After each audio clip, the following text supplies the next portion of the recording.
Hello అండి. ఈరోజు ముల్లంగి ముక్కలు పచ్చివి ఎలా చేసుకోవాలో చూసుకుందామండి.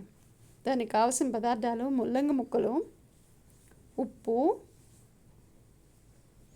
పచ్చిమిర్చి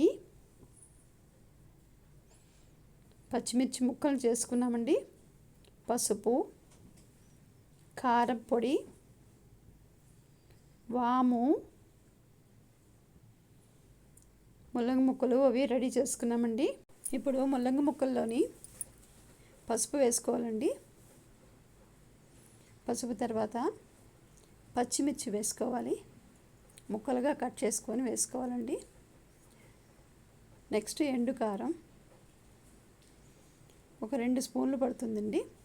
నెక్స్ట్ హాఫ్ స్పూను వాము,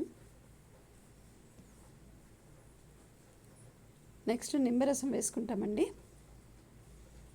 అంతే, అయిపోయిందండి. ముల్లంగి ముక్కలు రెడీ అయిపోయండి. ఈ పప్పు అన్నంలో నంచుకుంటే చాలా బాగుంటుందండి.